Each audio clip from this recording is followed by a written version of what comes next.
Hi, my name is Jordan and this is Uncommon. Uncommon is a production by Neural, an agency that helps both brands and talent tell their story. To learn more, just visit neural.com. That's NEURALLE.com.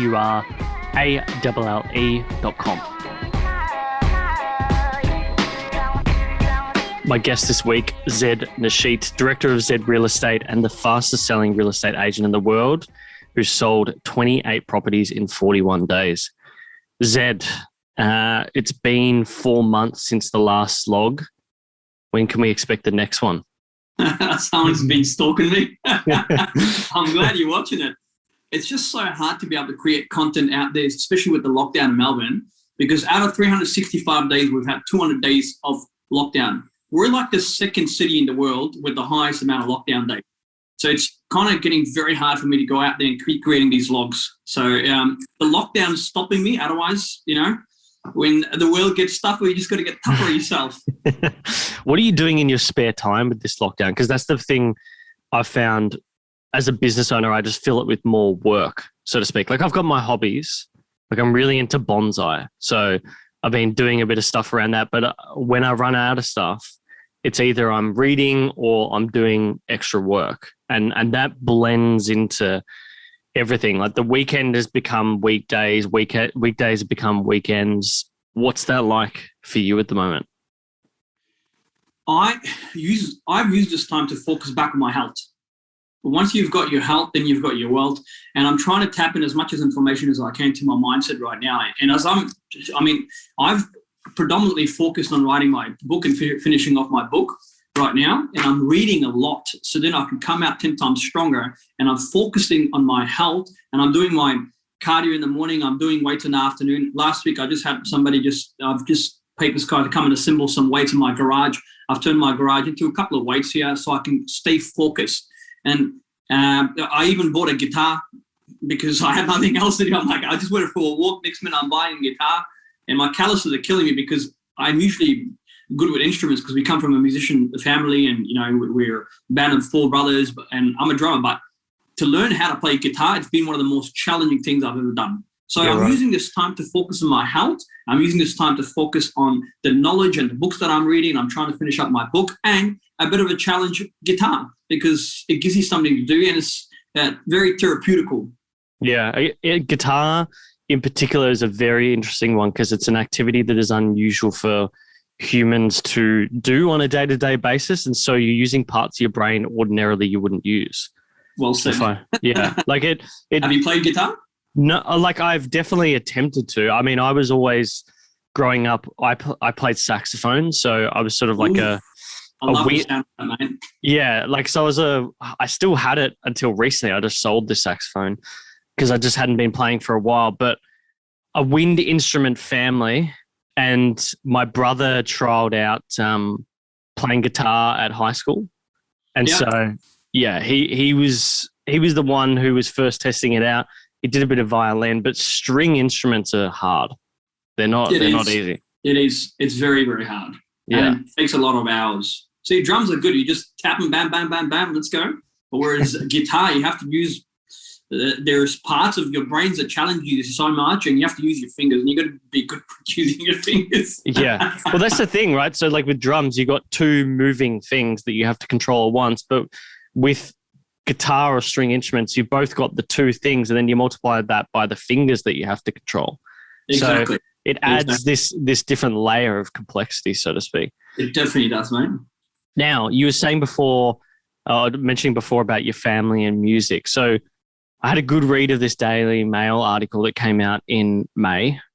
There's quite a lot of things that you've already covered in previous interviews, but I just found it super illuminating learning about, the fact that you were born in Kabul.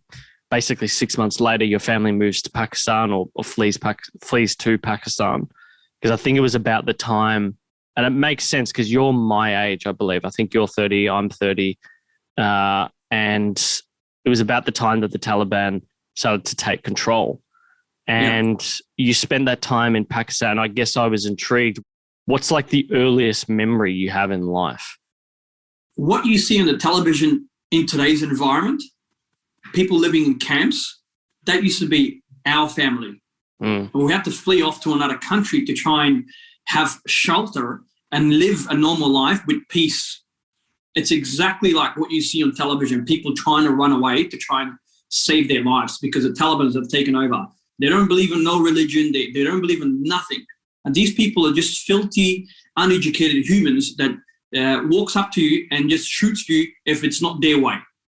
That's who they are. So I was only a baby when the Taliban took over Afghanistan, and we had to migrate to Pakistan. Even then, Pakistan, our journey wasn't that good because I'm not saying that, Pakistanis in general, 35, 40, 50, or whatever the population is, that they're all racist, but we copped some racist comments. We weren't allowed to work. Our parents were disadvantaged. There were so many things that we went through in order to, and my dad, whether he cleaned, like he had a really good job and he had a very comfortable lifestyle. Like my grandfather was a general in the army, he used to work with tanks and all that. He's got a very big reputation up there. For dad to leave that comfort lifestyle to migrate to a country where he was disadvantaged, there's so many stories, like to a point where my dad was missing for almost 12 months because nobody knew if he was dead or alive. Yeah, right. And there was 14 of us living in a 2-bedroom apartment. Now, by apartment, I mean, there was no living areas. There was no bathrooms. There was one bathroom and 14 people had to share it. I didn't even know what fucking bathrooms were. Like I just had a bucket and a bowl, just pour it on your head and that's it. And our playground was this little concrete courtyard. And to us, having fun was putting some water and doing water slides on that was our swimming pool on top of a concrete. So that was my experience from the age of 1 to 11 years old. It was nothing but hardship. It was nothing but pure poverty that we weren't. I didn't even know what strawberries looked like till the age of 11. I didn't even know what I knew what watermelon looked like, but only the rich people could have soft drinks back then. That's how, like, my dad's life went backwards. And I don't remember anything good that I can talk about that whole experience that we migrated to another country, just like millions of other Afghans that actually migrated from other countries. So that was my experience during my childhood. I can't say anything good about it besides the only thing that I guess I love the fact that I grew up in that environment, but it was a disadvantage. But it's made me who I am today. If I wouldn't have gone through that poverty experience, I wouldn't be where I am today, and I wouldn't have this energy that I have today, and I wouldn't have this vision that I have, and I wouldn't have come to Australia with that purpose. So when we landed here, we knew that this was the land of opportunities, and this country is specifically built on migrants here because we come here with a vision. Just a lot of wogs out there, just a lot of thousands of other people that's migrated their own country because we came here with a purpose, a dream to have a comfortable lifestyle, and this is the best country in the fucking whole entire world. Not LA, not America, nowhere else. I know we're in lockdown, but Melbourne specifically is the best city in my eyes. I don't care what anybody else says, each person to their own opinion, but from what I've gone through to where we are right now, I'm so grateful. So this place that your family fled to in Pakistan, do you remember the name of the town or the camp? Peshawar. Oh, really? Okay. We're in Peshawar, yeah. So it's a big place. It is a big place. It is a big place, and living was very, very hard. Yeah, it would be. It would be extremely hard. I mean, I can understand what you mean because the situation's being repeated now in Afghanistan, and the amount of people migrating to the border towns in Pakistan. I guess I'm intrigued. How did you have any insight as a kid as to how the whole Australia thing happened and why Australia over, say, America? Because it would be, if you think about your opportunities of places to go to as a migrant, there is a few specific places that you could have gone to. Yeah. So my auntie was in Australia already. So my auntie was the one that sponsored us. So my auntie's been in Australia for probably 35, 40 years. So she's the one that actually sponsored us. Yeah. How did she get to Australia? She got married and she got sponsored by her husband. Yeah. Wow. Okay. So it's a similar thing to my grandfather, is that he came here, Greek family, Greek Cypriot, and he came here. It's a similar thing. It would always be about sponsorship. Like someone had originally made it, and the first one that originally came out here because someone they got a job or something like that. Yeah. That was the link. Yeah. Or they got married. Else.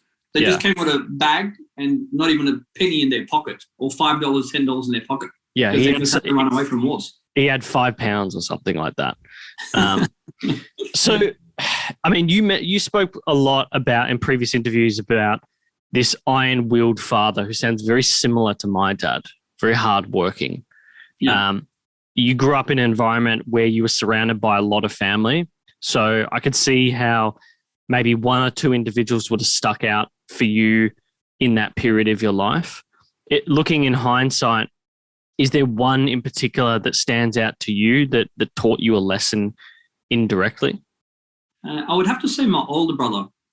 Okay. My older brother is a big influence on everybody else in our family.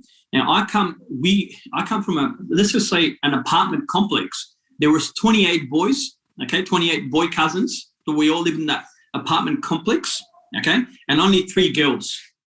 Out of that, my older brother, Marcy, the CEO of ZED Real Estate, was an inspiration to everybody else because he was the eldest one in there.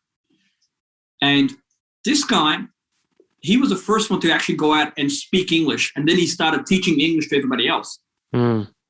And we knew how influential he was because he was formally educated. So we all looked up to him. And in Pakistan, kids were getting raped, people were going missing. Kids were getting, kidnapped, and people they were asking for ransom. And my older brother made sure that 28 cousins that we had, all little ones, little shits, because everybody, like you can imagine, 8 to 9, 10 years old. Back then, kids over there, because they've seen that much hardship, they're a lot more smarter than the kids that we're going through right now. Because nowadays, for example, I'm not generalizing, but over there, by the age of 8 to 10, you knew everything about it. Everything. Go walk outside, there was no such thing as fear. And the only fear that we had was just getting kidnapped. Yeah. So Marcy, my older brother, was the person that actually made sure that everybody got formally educated. They had good marks in their high school. He was like a leader to all of us. Mm. So that was, I guess, a person in my family, in the Nasheet family and everybody else, that everybody else looked up to because of his mindset, because of his leadership. And who do you think not imposed, but who do you think really gave your brother that belief, so to speak? My dad, I kid you not, like he's to a point, he's cleaned toilets. He's like, he had a very comfortable lifestyle. Like if I show you some of the photos of the lifestyle that he had back in the 70s and the 80s or even the 60s, like he had a very comfortable lifestyle. So dad has always told us there's no such thing as a small job or a big job. A job is a job as long as it puts food on the table in an honest way. Mm. And that's exactly because you know what they say, and I've covered this before. When you plant a tree, if the seeds and the roots are good, the leaves will come out green. Obviously, when you're a parent and the male in the relationship or the female in the relationship, if they were to be a good leader themselves, everybody else will follow them unconsciously. Mm. Yeah, taking on responsibility. Exactly. How many siblings do you have? I've got 4, including me. I'm the youngest one. I just have 3 older brothers. Okay, so it's you 4 boys that founded the business together, right? Yeah. Yeah. Whose initial idea was that? Zed. So I was the only agent. Okay. So I was the agent, and my brother worked for a developer. The other one was a forensic scientist. Okay. And the other one was in finance. And, I guess unconsciously, again, they saw that I was making a fair bit of money in real estate. And I don't have any formal education. I mean, the only education that I did have was my advanced diploma at TAFE, which again, I didn't pass because I didn't go for the last test, but I got the knowledge. I've got my diploma, but I didn't go for my advanced diploma. It was only a year course in business and marketing. Everybody else in the family is very formally educated, especially my older brother and then everybody else and my dad, everybody else. But besides me, I was more street smart. I was hungry for self-education, if that makes sense. Yeah, makes sense. Like if this guy's doing it and he's starting to, roll these numbers here and there. So was it you who instilled this amongst them, that you guys could be greater than just a salary? Or was it a collective belief that they all had? I wanted to go my own way. And they influenced me. They encouraged me to do it. And after that, they joined. slowly they joined. Yeah, right. Well, look, I run my company with my wife. I've known nothing other than family businesses. If I look at my dad and his Greek family, he's got, there's 4 of them, 4 siblings, all have their own business, and they've all done so with their wives, and kids have gotten involved in the business and so forth. There's no doubt that family businesses are hard, but they are a lot more rewarding. It's a lot more rewarding being in a family business than working in a giant corporation. 100%. But you know what? At the end of the day, blood's blood. They're not going to stuff you over. You know, I've heard some stories that, you know, families do when people see money, they do screw you over here and there. But at the end of the day, man, to us, it's not about just the money. It's about leaving something behind. I always look back. I'm like, all right, Corona, no Corona, lockdown, no lockdown. You got your health, you got your wealth. As long as you can get up, look forward, you've got your health, you know, move forward in life and just look up. The rest doesn't even matter, because even if the family was to screw you over, at least your brother's doing well. What's been the worst part about running a business with your brothers? Look, just like everybody else out there, we all have our ups and downs, you know. The worst part sometimes comes down to, for me, I guess it's the decision making of running things the way I want to, okay? And then I have to participate 3 others. I have to, like, for example, I'm looking at this new Rolls Royce right now, you know, during this tough times, you know, like I have to get consultation from them. Usually if it was just me, I'm like, bam, let's go. If I want something, I just go out there. But I'm so glad and I'm so fortunate that I've got these guys right next to me as well, because, you know, it's good to, you know, pull a leash on me and just say, Zed boy, just hold back. We're going to do this in the next 3 to 6 months. Is that okay with you? Yeah. We've got other things, you know? Calm down. Exactly. I'm more of a person where I live on every single day on the edge. I'm very spontaneous. If I want something, Jordan, I do it there and then. I don't think about what people think. I don't think about what's going to happen, you know, because fear is a state of mind. It's all the bullshit things that you feed in your head. Like, what if this happens? What if this business goes down? What if that goes? Oh, fuck. If it does, well, guess what? You got your health. You got shelter. And in this country, you've always got Centrelink to look back. Yeah, I know. That's a very good point. But, you know, like you said before, and I guess this goes to your point around, there was a previous, I think it was Zlog 27, you mentioned that being born into poverty was a good thing. And I think I understand it now, and that it just gives you the context of, like, there's nothing worse in life. Like, you've been there. What's the worst thing that can happen? I could be on Centrelink tomorrow. Yep. Which is still good money. I've seen my nephews. I've got 2 nephews and 2 nieces. They're spoiled. They're literally spoiled because they've got everything, man. We used to play soccer outside. We used to play cricket outside in the courtyards between 1 to 10. We used to do all the activities outside. Nowadays, they've got their bloody iPhones, they've got their bloody iPads and all that, and their communication skills, don't get me wrong, they're like, you know, I'll give them a 3 out of 10. Yeah, it's a different generation. It is. It's a different generation. I'm not generalizing, but I'm just looking at the majority, because the parents would rather just shut them up and just give them the iPhone or iPad so they could just have their own time. Yeah. No, that's definitely a problem. And it's things I've observed in, look, you get very different parenting styles now. Now that our generation, the millennials, are becoming parents, I think Gen X in particular was that generation that would throw an iPad or a phone to a kid.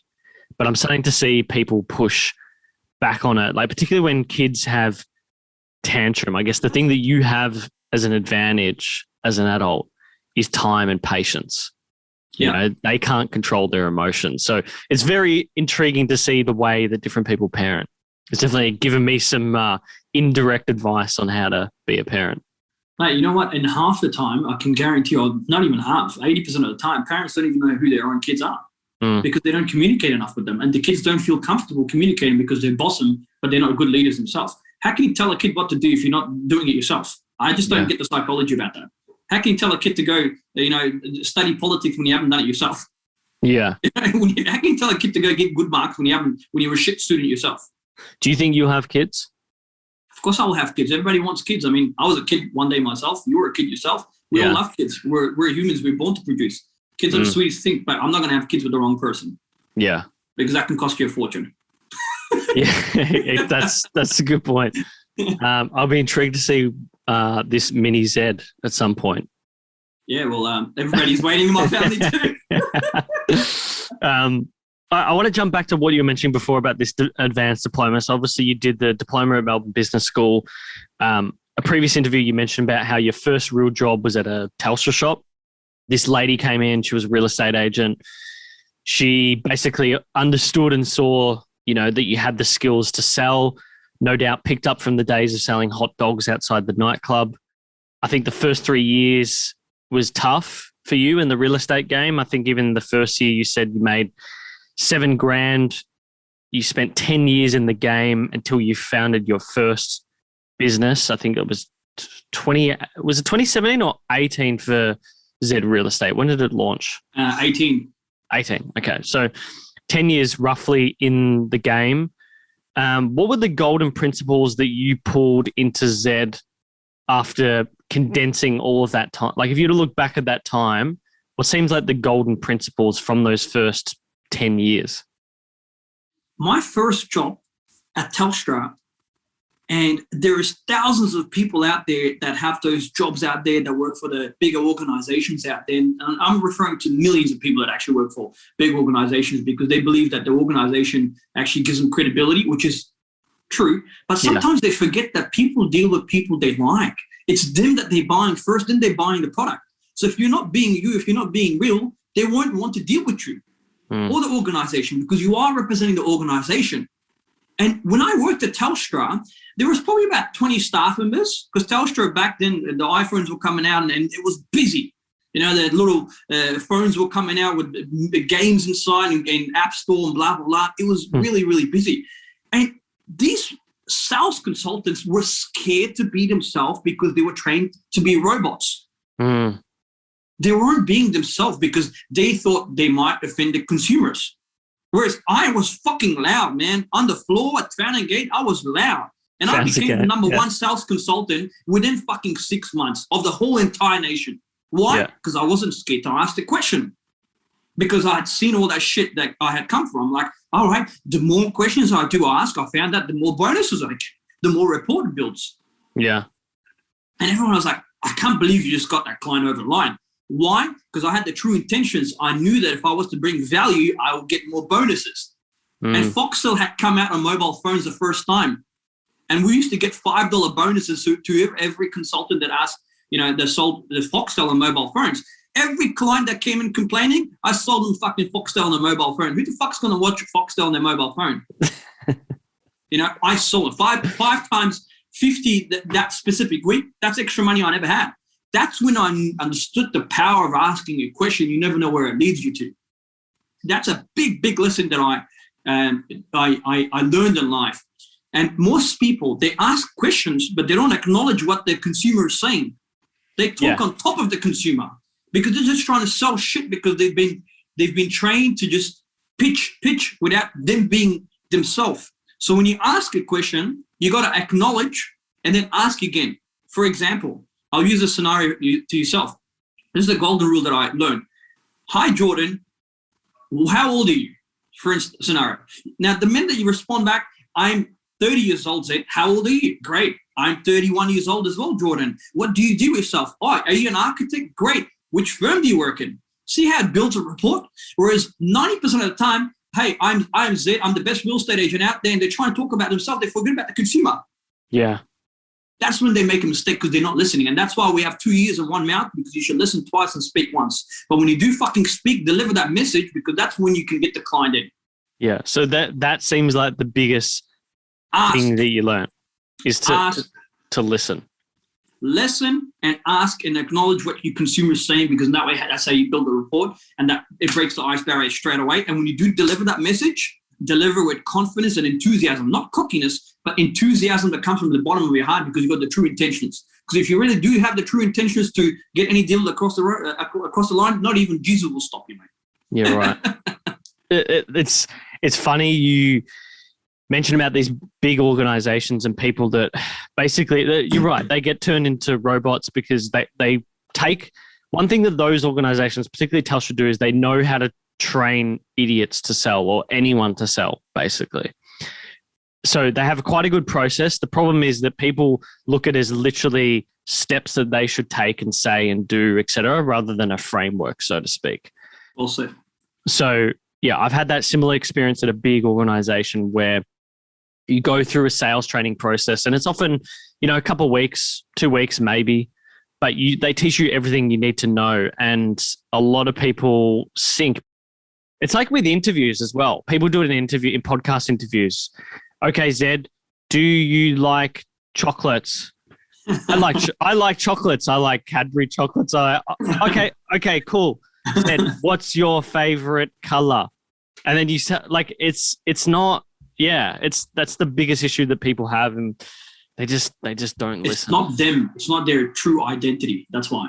Yeah, it's not. Put on a different act that they're not, because they've been guided by those organizations to be somebody that they're not. Yeah, and then they forget who they are as well, and they get lost. I'd agree with that. That's the issue with getting into the corporate world as well. Is you start to lose a mix of who you are in a way. So the business. 2018, I got a feeling that you probably realized there was more value. Like, if I really look at that period of time the business was launched, we were starting to see independent agency owners come out. Similar, like yourself, Marty Fox, Gavin Rubenstein, those sorts of agents that were building their own firms.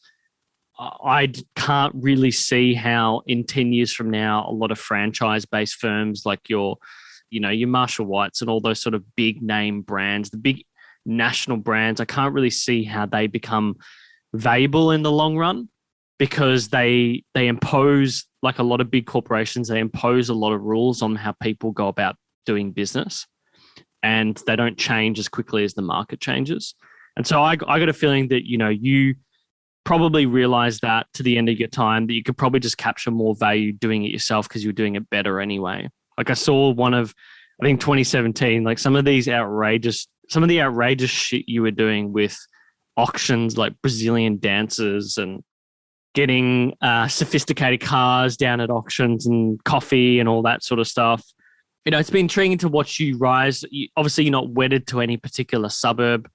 I think you're just there to sell a good property. There's no real property type per se that you go for. Like, I've seen you sold apartments, houses, complexes. I'm just intrigued. What was that first year like out on your own? So most good sales agents, they jump into businesses, but they're not good leaders and directors themselves, because it's the back end. It's the back end that you got to worry, and that's when they fail. I was fortunate enough that I had my older brother Marcy, that left his job, that he was formally educated with trust accounts and, their liabilities in the back end and the code of conduct and everything else they created behind it. Honest to God, he did not know what an authority was. He had heard of it to sell a property. He made his own contracts. We're not a member of RAIV. He literally started everything from scratch. So my back was covered. I knew that my job was specifically just bringing money to the business, to sell houses and create that brand. Okay. So I was fortunate that he was there. Most agents, they make a mistake when they're good salespeople, but they're not good directors, and that's when the business fails, because they don't know the back end. And there's so much that's covered in the back end that a lot of agents don't know. And that's why they've got companies like, for example, like eView or at Realty, that they give you the 80% split, but they're 20% or 10% the business takes. And they do all the trust accounting themselves, because sales agents should not be directors. And that's when they fail, because they don't have that skill. They're salespeople. Salespeople do not know anything about paperwork. I don't know anything about paperwork. The only paperwork I want to know is signature and the price. The contract. You know what I mean? So how did you convince him then at that time? My older brother? Yeah. Oh, he saw a vision in me. He saw a vision. This kid's not going to be, an average kid out there. He saw a vision. He knew the possibilities, and he knew because look, I mean, if you look at, for example, Trump, let's use Trump for instance. Great salesman, great spokesman, great leader. He was advertising himself as a billionaire when he wasn't even a billionaire, and he only had 70 million in his bank account, according to his documentaries, because he needed to convince it was the image that he was putting out so you can raise more funds. The only way to do that is through real estate. And who's rich? People are rich asset-wise. Yeah. So he knew that that's where our society is going. That's where the people have made the big bucks, not by being a doctor, for example. They're great. They've got good cash flow, but they don't know what to do with the money. Yeah, it doesn't have scale. Exactly. So to speak. So that's when you saw the vision. You're like, you know what? Let's try and help my brother as much as we can. Yes, he had doubts. He still has doubts, just like all of us, we're born with doubts. Is he going to sell the luxury? Is he going to tap into it? Is he not going to tap into it? But at the end of the day, I am focused. And if I want something, I do it. Because if you've done it, I can do it. For example, if Marshall White's done it, he's probably dead. R.T. Edgar's done it, he's dead. Kane Berners done it, he's dead. He's 84 years old. You know what I mean? He's left something behind. Yeah. LJ is dead. LJ Hooker, the person I used to work for, I used to deal with his grandson. And if you were to compare his energy to my energy, like LJ's energy to mine, two different fucking things. I would demolish that guy in a listing presentation like no tomorrow. The grandson or LJ himself? LJ himself, that's the grandson, Luis Llanos Hooker. Okay. The grandson, because they've passed it on, because it's been around for over 100 years. You know what I mean? Okay, yeah. So that's why it's like, I'm alive. I tell people, I'm alive. You're dealing with Zed. You got to complain, come see me. You're not going to deal with a dead person out there. Yeah. So yes, we all have our doubts. And because I worked for bigger franchisees, and I literally worked for almost every single organization, Harcourts, Barry Plant. I stayed there for 2 months in Docklands. I worked for eView for 2 weeks. I got promised the whole fucking world. They delivered a piece of, nothing. Okay. I learned, I worked for LG Hooker, a great, great environment, great people. It's made me who I am, but that was a journey that's made me who I am today. However, like for example, my director, I don't talk to my ex-boss anymore. Really? And I'm usually the type of person where I don't burn bridges. I have that much love, Jordan, for everybody that I have no enemies. I feel like I've got no enemies, but people hate me because I'm fucking hardworking, because I take the businesses out of them. So when I wanted to start up my own business, dude, none of these motherfuckers actually helped me and supported me. None of them. The only person that actually helped me was, and she still loves me till today, was Empire Property Investors when I tapped into Turak, and I didn't make money for the first 3 years because I was tapping into project marketing. I was trying to sell these apartments. 19-year-old trying to sell an apartment off the plan when we had no exclusivity. The only way that I actually got leads was I had to go to Chapel Street and introduce myself saying, have you seen the Vogue building in South Yarra? The Vogue? Yeah. Right in the corner? That was my first high-rise project. I'm like, whoa, I get to sell this building, a 19-year-old? And I was from Hampton Park. So I used to drive from Hampton Park to the South Yarra every single day to try and sell this high-rise. But the developer had exclusivity on that project, so he was selling it himself. And the only way that for me to sell an apartment was to come up to your shop, for example, say, Jordan, do you want to buy an apartment? It's off the plan, and there's going to be so much more people out there with potential in the area, blah, blah, blah, blah. Come buy an apartment for $400,000. I had to generate my lead. And if I wouldn't have gone through, that's why I struggled, man. I struggled because leads weren't given to us. I had to generate them from the scratch, to cold calling, to warm calling, to chasing up old leads. And that's that specific Empire Property Investors, Norma Bulla. The company doesn't exist anymore, but she still sends me so much business, and I have so much respect for her because she was the only person that actually gave me the truth. She said, Zed, it's not what you earn right now. It is what you become by being in my company. And you're going to learn how to do feasibilities. You're going to learn how to sell off the plan projects, and you're going to learn how to project market these properties. But every other person that I work for, and I'll tell you why ZED Real Estate has boosted today, and it's the most followed brand in Melbourne right now. Why? I'm going to tell you why. Because of the people that I work for before me, those guys, those leaders were all in it for the fucking money. They're still in it for the money. They put money first before humans, before the employees. It was always about them.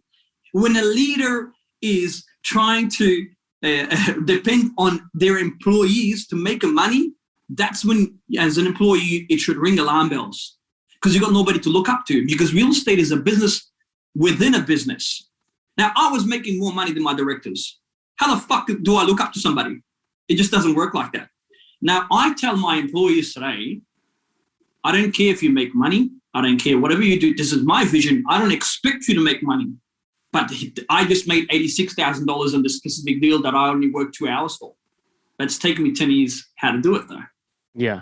This is the process. This is the hustle and the grind that I've gone through. And I work till 10 p.m. every night, 9 p.m. They see the results. Unconsciously, they pick up their ways. And my job as a director, I've only had one staff turnover in 3 years of ZED Real Estate. Only one. Yeah, I have noticed you, looking at some of the old vlogs, there's a lot of familiar faces in there. Yeah. That's for sure. And they've all come from, one came from Marshall White, that one came from Ray White, because they had seen, yes, I do things differently. Man, I did some fucked up shit by creating some videos out there and all that, because in business, it's not about who knows, about who knows you. And it's about creating that awareness. I did whatever I could to try and capture that attention. I did, and I'm admitting to it. Yeah.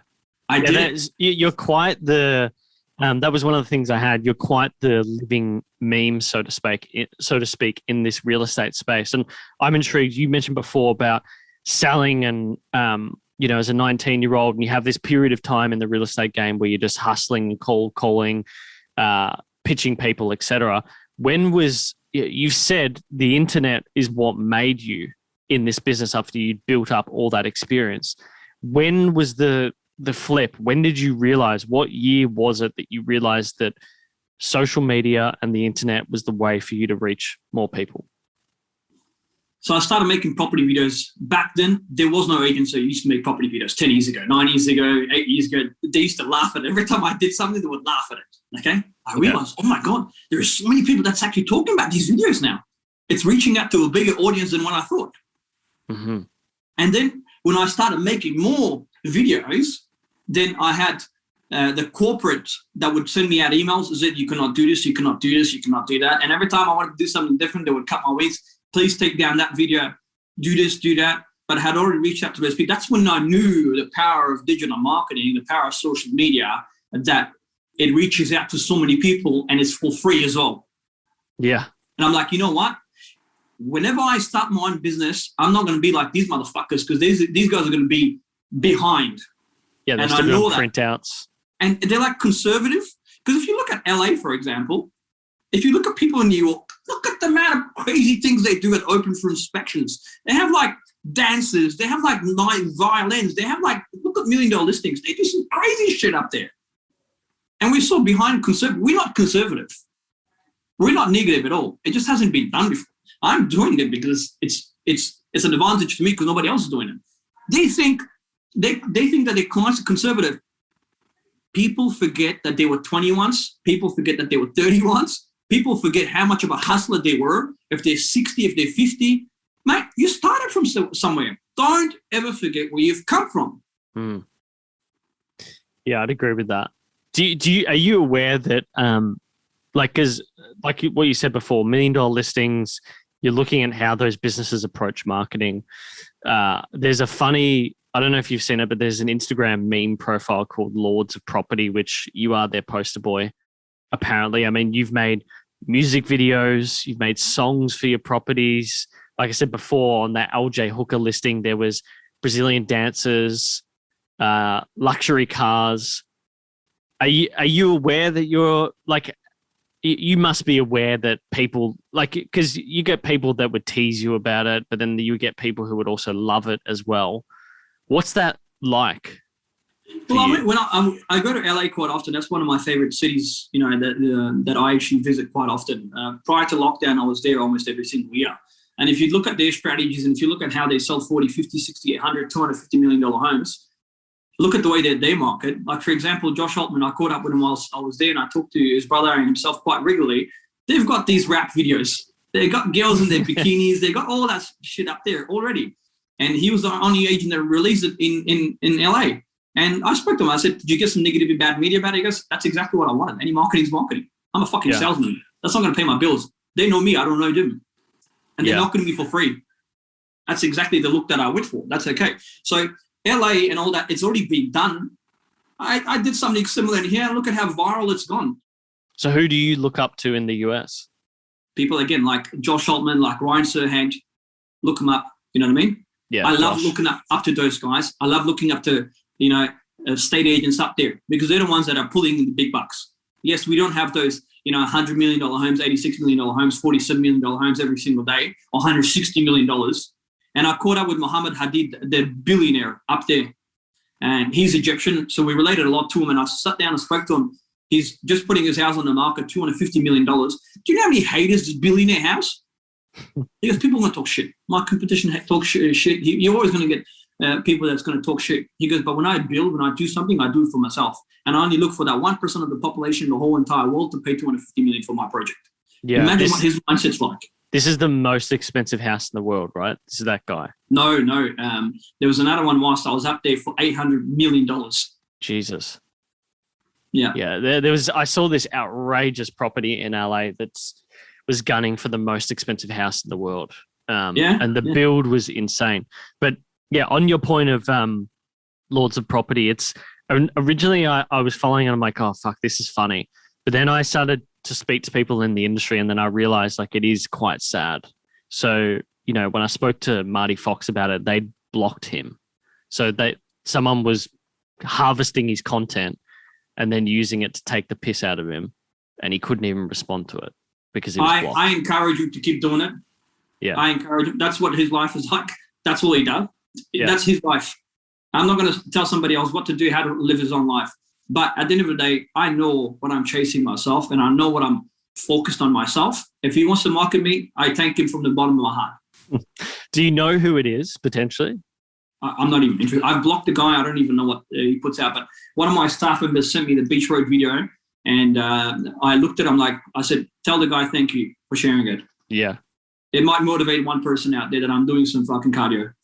So, I mean, this is the thing. Being an independent agency owner, it's a super competitive space. There's always been this commonality amongst independents for basically a certain style of auctioneering, taking things to the next level, videography, marketing, all being internal and owned internally. Other sort of auxiliary services like financing, et cetera, owned internally, which you guys have. I think today your headcount is 30 plus people. I'm intrigued to know for you what the sort of future looks like, because when you're in this game, there's a few options you have. You either, like Marty or the Gavins of the world would think, you can either continue to dominate a territory, let's call it Melbourne, Sydney, Brisbane. You can focus on expanding to that East Coast. So you start to compete with the likes of Marshall White, etc. So basically you get into the volume game, or you can go international, which is what some people consider. So you go to other international markets like LA, etc. What is it that you want in the future when you daydream in the shower, like we all do? Yeah. 5 years from now, what are you and your brothers thinking? I've just pulled up this thing here. Have a look at this. You're right. That's that house. No, it's the BMW dealership in Brighton on the Peen Highway. Okay. I've made a post on this on my social media. Now, that's right. ZED Real Estate, like Jordan, we're not competing against Marshall Whites. We're not competing against nobody else out there. I actually don't know anybody else besides Marcus Caminello. And I only spoke to Marcus only like 4 weeks ago when I was up in Cairns, and we're both on a holiday in Melbourne. It wasn't locked down, so we just got out at the perfect time. And I briefly spoke to him, and then that's how I know him. Besides anybody else, I actually don't know nobody else. Nobody else in the industry, and we're not competing because our brand is so different. We're not going to franchise ZED Real Estate to, Brighton, and then we're going to put Port Melbourne and then Albert Park. Those franchisee days are gone. When somebody wants to give you their home, they try to look for a negotiator. They try to look for a good salesman that can get great results at the end of it. Okay. And when you talk to a salesman, if he doesn't give you goosebumps within the first 5 seconds of his tonality, don't fucking deal with them. Yeah. It's as simple as that. I'm trying to create one platform where I can provide finance.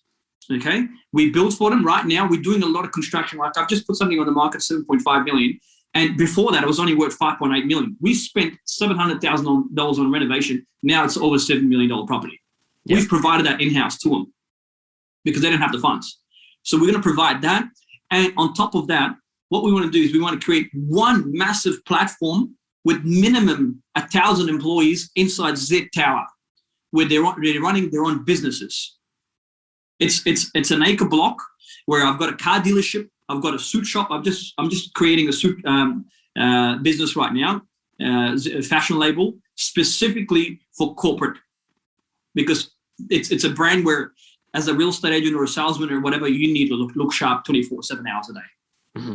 So you're going to have suit inside. You're going to have a barber shop inside. You're going to have multiple financial advisors in there. You're going to have accountants in there. You're going to have architecture and the architects in there. You're going to have town planners in there. You're going to have multiple builders in there. You're going to have solicitors in there. You're going to have, Zed Media. You're going to have digital marketing. Everything will be inside one tower. Once Melbourne is established in the next 5 years' time, then I'm going to take it straight away to Sydney, straight away to Gold Coast. I don't want to go international. I'm not interested in going international because Australia is home. And I feel like 27 million people is more than enough for me to cover. Okay. So you've never considered LA even enough to go in there? No, I would never live in LA. It's too pretentious. It's too materialistic. There's way too many Zeds up there. Don't get me wrong. I usually say Zed's a trademark, and that's my trademark. It's one of the difference. But there's way too many Zeds up there, and that they're all trying to get famous up there. So I'm not interested in that. Yeah. But one office here, Melbourne, one Sydney, one in Gold Coast, and I'm talking buildings. Okay. And people are paying my rent to be in my building, and I want to build that. And whilst I'll always be hustling anyways. Whilst I'm somewhere in Fiji, I've literally just had over $280,000 worth of rental income coming into my bank account. For this month or this week? Just month. Okay. So basically, it sounds like you want to create all the services and the systems necessary for people to build the Zed brand, so to speak, and build wealth within that. I don't want them to build Zed up. I'm going to give them a platform that they can leverage off Zed. Okay. I'm going to have Jordan there, podcast, Uncommon inside the building. So do you imagine that they become their own brand, so to speak? So it's you're trying to build the infrastructure for the future of independence, and the independents are that individual and their name only? They're going to run their own businesses, but they're going to be inside the Zed Tower. They'll have their own businesses. I don't want to take their brains off them. Yeah. But they're going to provide that service from the Zed Tower. So when a client walks into Zed Tower, Jordan's going to give him finance, Con's going to build for them, Sam's going to give them the town planning architecture under their own banners, because otherwise it's conflict of interest. Yeah. But they walk in with money, they walk out naked.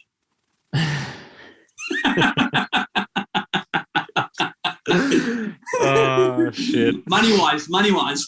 Yeah, of course. It's to provide convenience for the clientele, because it's so fucking frustrating when you've got multiple brokers chasing you and you've got multiple agents calling you. Get a buyer's agent, get a vendor's advocate, get that specific agent that can provide you finance, that can build for you, that can help you renovate, that can market it better for you, and just one-stop shop. Do you know how convenient that is? Jordan, you and Sam, your partner, go to work. You don't have to do nothing. We've got this covered for you. Yeah. Just send me your pay slips, please, and sign here. Yeah. That's it. That's almost sounds too good to be true in a way. It is, man. We're doing it right now. We're doing deals right now. Finances in-house. Everything's in-house right now. Yeah, right. And people are loving it because they don't have to. I'm like, listen, your house is going to be sold by 7 p.m. next week, Saturday. Okay, latest. I'm going to organize finance for you. Okay, so you make sure that you've got this, that you've sent me this pay slips here to our broker. And straight after that, if you need any renovations, if you want me to change the bench top for you, I'm going to get Con. He's going to change the bench top for you before you even move into the house. Is that a deal with you? All right, let us think about it. We'll get back to you in the next 24 hours. Zed, our budget's this much. Thank you. Let's do it at that. Yeah. I like it. I think it's a transformation of what has happened in the industry. That's why I think like the franchise days are gone. And the sooner they realize, like I had somebody come up to me with a big round. I'm not going to name him. I was at a bar and I said, how long have you been working with this company? He goes, 10 years. I said, why don't you just start up your own? He goes, because I don't know. But some people just comfortable. Some people like comfort. But see, the thing is, they're comfortable because their head directors are putting fear in their mind. Yeah. Don't do this. It's scary. Don't do that. Do you know how much shit goes? Fucking nothing goes in. Yeah. How the fuck would you? It's like working 40 years for somebody else or putting in 2 years of that entrepreneurship into your own business. 2 years. Okay, if you fail, you can always go back to the big organization that want you because you've got even more experience. You've got even more knowledge. Yeah. If anything, it will make you even more valuable. That's what happens. they put fear into your head. They pump it in you like the vaccine, COVID vaccine. Take this shit out of what you're going to die. That's what they're doing. Yeah, right. And people like me, like I walked up to them, I said, I'll invest in your vision. And if you make a loss, I'll take the loss. That's what I'm going to start doing. Okay. You got an idea, come to me, I'll fund it for you. As long as I know that you're a go-getter outside. That's all I need. So you've done a lot of interviews now. Like I consumed a lot of the interviews that you have done. Obviously the Zlogs as well. What's a topic you wish you could talk about that you don't get asked much in interviews? I try and cover most of the things, man. They ask me so many fucking questions because I feel like I get them intrigued and I get them captivated, and I try and not lose my energy every time I do talks. But I don't think I cover everything, man. They ask me that many questions. I try and cover most of the things. Yeah. I wish I could raise more funds, for example. Like I got bombarded when the Taliban took over Afghanistan. My social media got bombarded. Shame on you, you're an Afghan, you're not even sharing anything on your social media. Fucker, if I share something, if I don't share something, your voice doesn't fucking count. Anyways, the only thing I can do is raise funds through other people out there just for the sake of humanity and give back to the world. I don't need, like, you know what, when the bushfires happened in Australia, the bushfires, everybody bombarded me. Why aren't you posting something about bushfires? No, I'm not going to post something. This is specifically business. And why aren't you giving back? Who the fuck are you to tell me if I'm giving back to the world or not? I'm going to give back. I already gave $10,000. I don't need to fucking, post it somewhere in my social media. People forget, if you want to give, don't expect anything back in return. Do use it as branding. That's already on the wrong path. Oh, we're going to help for the breast foundation. I'm against all that shit. If you want to give, do it for you. Don't do it for people out there. That's how I look at it.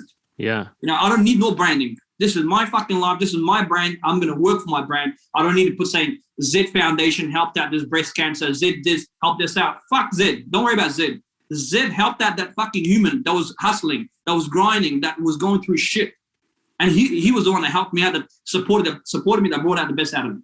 I don't need no branding like that. You know what I mean? Yeah, you don't need to preach about it on. I don't need to preach media. about it. I don't need to post on my socials. Yeah, it's sort of no one's business really. It gets away the intention, the true intention that you have. When you give, don't expect, man. Yeah, that's the whole point of giving. That's why we have two hands, one to give, one to receive, and you can't. It takes two hands to fucking clap. On the point of the Afghan thing, do you really consider yourself Afghani? I mean, you spent more of your life outside of Afghanistan than in it. I would just assume that you're Australian. Mate, I was born in Afghanistan. I've only been to my country a total of probably maximum 30 days. That's like the 3 visits that I've ever had in my life. Yeah, right. I've got Afghan blood in me, but I'm an Australian Afghan. Mm-hmm. Yeah. I'm an Afghan Australian, if that makes sense. Yeah. I'm more Australian because I've spent most of my life here. Yeah. I wasn't born here. The reality is I wasn't born here, but I'm an Afghan Australian, and I'm a proud Afghan Australian, if that makes sense. Yeah. No, because it's always an interesting thing. Like, think about I'm 3rd generation Greek. Yeah. I got a lot of Italian friends. You see things like, and it's a common thing in the Indian population as well. The moment that the team wins something in sport, all of a sudden they're Italian, or all of a sudden they're Indian. It's like, wait, what? You've been here your entire life. Do you know what I mean? Yeah, I get it. I always find that an intriguing thing. All right, before we get into rapid fire questions, I've got a question for you around networking. I think it's a topic that I'm very interested in, and people think of networking of like, oh, you've got to go on LinkedIn and talk to people. No, networking to me is the concentration of individuals that are around you that can make things happen. I've been reading a lot about the power of networks, so to speak, and the biggest one, or the highest example we've seen in the last 50 years is someone like a Henry Kissinger, and sort of that Nixon era. The guy could make anything happen because he could connect anyone. He was that apex, so to speak. And, you and I as agency owners, I'm in the marketing game, you're in the real estate game. It's a similar thing. You have to have these apex of individuals around you that can make things happen. I'm intrigued. Who are the most important people around you today? So I only have 3 close friends right now. Okay. I had to get rid of a lot of people back. For example, some of my friends from even school that I used to associate with, because they're still in that average mindset. Okay. They just want to pay the bills. Now, there's nothing wrong with that. I know heaps of people that just want to pay the bills. They just want to get by. Okay, that's not the circle that I want to be associated with. And I'm not saying that doesn't bring them happiness, because I think they're the world's most happiest person if that's what they want to do. 50 to 100,000, that's up to them. Okay, each to themselves. But the three close friends that I have, one's a lawyer, the other one's a builder, and the other one's my best mate that owns LG Hooker in Dandenong. Okay, and we all have similar financial statuses. We never talk about anything. We all have to share the same vision. Like when I catch up with my mate Adam, I just came from Gold Coast, from Port Douglas. We looked at a site together. We were this close to buying it together. Yeah, right. And then he had the same vision as me. I'm like, you know what? We could put a restaurant downstairs and put like 14 apartments upstairs. I already got on the phone to an architect. And it was already like we were working out numbers on our holiday. Yeah. Those are the type of networks that you need. Those are the type of people that you need that are on the same net worth level as yourself. I recently joined last year, a year and a half ago, I joined this OTIM club where all Ferrari owners are there, all Lamborghini owners are there, all the luxury car owners are there. And from last year to now, the amount of listings that I got from those guys, just the vision on how humble they are. Yeah. The amount of support they've given me. For example, Thor gave me the craziest house that was ever designed in the history of like Brighton. On the water, he gave me that house to sell. You know, and why? And because I networked.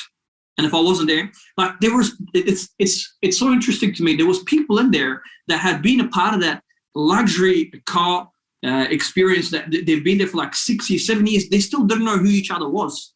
Because they didn't have the guts to go out there and introduce themselves. To me, man, people look at me like that. Look at this guy driving a Lamborghini. Fuck, it's a common car. It's a normal car to me. It takes me from A to B. I'm not materialistic. The fucking world and the clientele I deal with, they're materialistic. So I give them what they want. But I'm not like that. So I joined that club, and by the end of that day, I knew every single Lamborghini Ferrari owner. If you have a luxury car, most likely you're doing well in your life. That's why you can afford it. I spoke to every single person, and the next conversation, and it's in one of my Zlogs, I kept going up to every single person out there. You want to sell a house? Next minute, I got a $4 million. The next minute, he's building something else for $8 million. From there, I saw something else in Williamstown for $10 million. Because it's a small circle. It is. It's a very small circle. You know, so your net worth is as big as your network. You are who you surround yourself with. So then find those people that are on the same mission and same vision as you. And the people that will not support you are the people that have known you in the past, your high school friends or some of your family members, because they're going to judge you on the basis of who you were. And in your 16 to 21, you're a different person. 21 to 30, you're a different person. For all the people that's watching this podcast right now, between the age of 27 to all the way to 60, you're in your like best year, because up to the age of 18, you're just getting started. You're still dumb, but you're still getting started, trying to find yourself. And then from the age of 18 to 26, everybody wants to fucking party. They just want to get fucked up every weekend. And that's right. That's okay. You know, I go out I went out every single weekend, but I stayed away from drugs. I stayed away from alcohol. But that's just my personal choice. However, that's the age. But from 26 or 27, you know who to date, you know who not to date, you know who to surround yourself with. You know, you can pick good energy, you can pick bad energy. From that 27 to like 55, now's the time to fuck shit up and make as many mistakes as you can. Yeah. But that's because where you can handle a conversation. It's where the fun stuff happens. It's where you get to take responsibility. Because you're still dumb. Till like 19, you're still like, okay, you're still trying to find yourself. Yeah. Because you've got education after education. You want to start a business, 26, 27, get in there, man. Yeah. No, it's funny you talk about that period of your life, because personally, I skipped that. I remember instead of going to schoolies, I did like an internship over summer. I don't know. I was never intrigued in that sort of stuff, so to speak. Anyway, I feel like we could talk for hours. I want to jump into some rapid fire questions to finish things off and let you deal with the rest of your day. So first one for you, what's your morning and evening routine look like? Workout, cardio, gym. In the morning and evening? Yeah, gym, weights. Okay, weights. Currently in the garage at home? Or garage. Okay. Yeah. Yeah. Morning walk for an hour, afternoon gym for an hour. 2 hours, the rest of the day, building. Yeah. Building mind. How many hours do you sleep a night? 6.5. Okay. What's been the best purchase under $200? The best purchase on books. Books? Any particular book? Jim Rohn, The Purpose of a Key, Purpose of Your Life. Okay. Jim Rohn. Even Paul McGee, How to Speak so People can Listen. Okay. Good books. Yeah. Last question for you. What's been your go-to item in the fridge during lockdown? Protein bar. I put my protein bars in there. A low amount of carbs, high protein. Go. The minute I feel like having a donut, I have the protein bar. Is there a particular brand you've been going for? Smart bars. Okay, Smart bars. Yeah. Interesting. Yeah. Zed, thanks for coming down and sitting on the show. It's a pity we couldn't do this in person, but where can people find you on the interwebs? They can find me on my social media. They can find me on Google. They can find me on Instagram, Facebook, LinkedIn, Zed Nasheet. All right. We'll link all of that. But Zed, thanks for coming on the show. Thank you, Jordan. It's been great. Thank you so much for checking out this episode. If you do like it, please subscribe. And of course, like if you're watching the YouTube video as well. We'd really appreciate that. You can also find our Clips channel in the description. For audio, if you're not already listening, you can search Uncommon on Pocket Cast, Spotify, and Apple Podcasts quite easily. For video, if you're not watching, you can search Uncommon on YouTube. And for behind the scenes takes and clips on social media, then definitely check out @uncommon_show on Instagram. But otherwise, look, thanks so much for tuning in. And until next time, thanks for listening.